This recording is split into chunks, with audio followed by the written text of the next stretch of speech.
Bom dia, a graça e a paz do nosso Senhor e Salvador Jesus Cristo esteja no seu coração e no seu lar.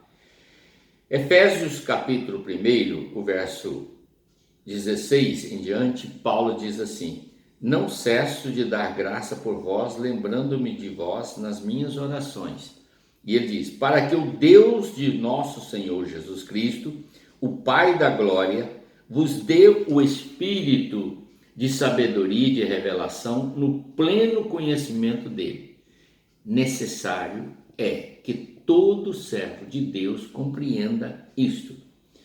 Nenhuma revelação pode chegar até nós se ela não for dada pelo Senhor. Somente através do Senhor que nós temos o pleno conhecimento da verdade. Então, analisando isso, vamos ver. Ele colocou no verso 18: sendo iluminados os olhos do vosso coração, para que saibais qual é a esperança da chamada que ele vos fez, quais são as riquezas da glória da sua herança nos santos. Tudo isso são revelações dadas pelo Espírito de Deus através do apóstolo São Paulo, as quais foram passadas à igreja de Éfeso e servem como alimento espiritual para os nossos dias. Eu e você podemos nos enriquecer com este conhecimento, com estas revelações, com estas instruções e assim alcançarmos uma aprovação de Deus nos dias atuais, em que muitas pessoas estão enveredando por caminhos diferentes, cada uma tentando fazer aquilo que acha que é correto, sem se ater à palavra de Deus. Nada pode fugir das instruções do Senhor. Nós podemos caminhar neste mundo por caminhos diversos, mas se desviarmos dos ensinamentos do Senhor, nós vamos sair completamente fora da aprovação dele. Então observe bem, e qual é a suprema grandeza do seu poder, e qual é a suprema grandeza do seu poder para conosco, os que cremos, segundo a atuação da força do seu poder. Então ele está colocando aqui a supremacia do Senhor, ou seja, a força do poder de Deus, restaurador e edificador, que veio sobre nós, que cremos nele como Deus único e verdadeiro, e em Jesus Cristo como nosso Senhor e Salvador. É esta força que deve nos motivar a voltar o pensamento para a palavra e colocá-la em prática. Porque se você perder a visão da palavra de Deus, não restará nada. Não haverá nada que servirá como base, como sustentação para a sua vida. Então observe bem. E ele colocou que atuou em Cristo, ressuscitando dentre os mortos e fazendo sentar-se à sua direita nos céus. Então tem um plano de Deus que não pode ser esquecido.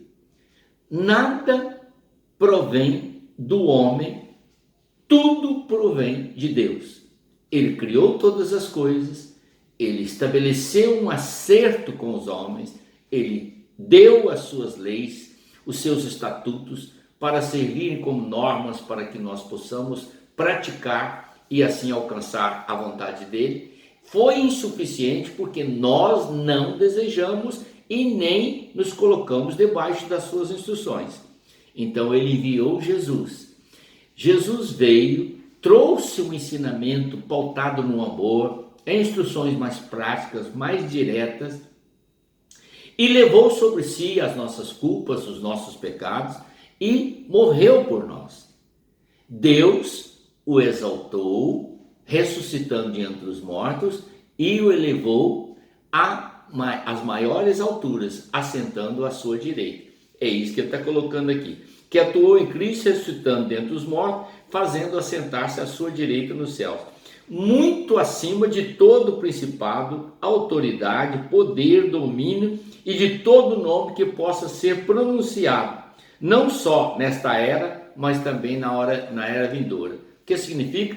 Que Deus o exaltou soberanamente acima de todas as entidades que vivem no céu, na terra ou que possa vir a existir. Acima de Jesus, somente Deus, que é o Pai, o Todo-Poderoso. E ele então vai nos dar agora uma instrução que eu gostaria que você pensasse. também sujeitou todas as coisas debaixo dos seus pés, para que seja cabeça sobre todas as coisas, e deu a Jesus a igreja, que é o seu corpo, a plenitude daquele que preenche tudo em todas as coisas. Então Jesus, preste atenção, Jesus fundou a igreja. Deus fez de Jesus a cabeça da igreja. Tem pessoas hoje em dia que acham que não precisa ir ao encontro da igreja ou na comunhão dos santos no templo. Acho que não precisa. Pode ser crente dentro de casa. Como é que você vai gozar da comunhão se você não vai? Isso é impossível e quebra todos esses princípios. Jesus é a cabeça do corpo. Se você está fora do corpo, como é que você está ajustado ao corpo? É impossível, querido. Ponha na sua cabeça isso, pare e pense. Você tem que estar ligado ao corpo da igreja para pertencer a Cristo, porque Ele é o cabeça da igreja. Ele fundou a igreja, Ele sustentou a igreja, servindo como base, como sustentação para a sua edificação. Ele a justificou com o seu sacrifício e Ele a santificou com a sua palavra. E Ele foi constituído cabeça da igreja por Deus. Deus colocou Jesus como cabeça da igreja. Dá para entrar isso na sua cabeça? Está escrito. Não tem como você fugir disso. Então preste atenção. Ele fundou, Ele sustentou, Ele justificou, Ele santificou e Deus o fez cabeça da igreja, tornando noivo da igreja.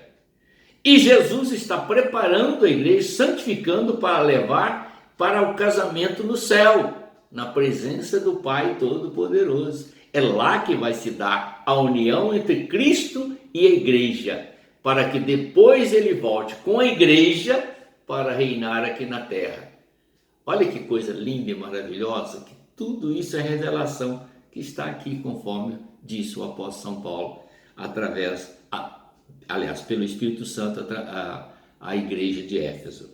Então, depois que Jesus tornar-se o nosso esposo, ou esposo da igreja, que é exatamente quando se der o casamento no céu, ele voltará com poder e grande glória para reinar nessa terra. Só, querido, que aí ele virá como rei dos reis, senhor dos senhores, e o seu reino não tem fim. Vamos pensar sobre isso? Pense sobre isso. Jesus é o cabeça da igreja.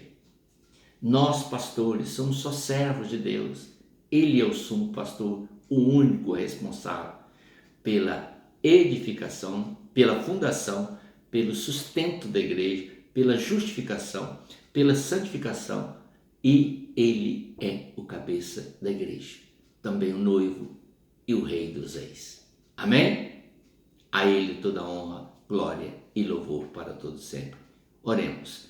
Pai eterno, em nome do Senhor Jesus, sei que tem muitas pessoas, ó Pai, que estão desprezando a Tua palavra, se afastando do Senhor, seguindo os seus próprios caminhos ou a cabeça de alguns homens que perversamente destroem os textos sagrados que foram revelados pelo Teu Espírito para fazer rixa ou dissensões entre irmãos.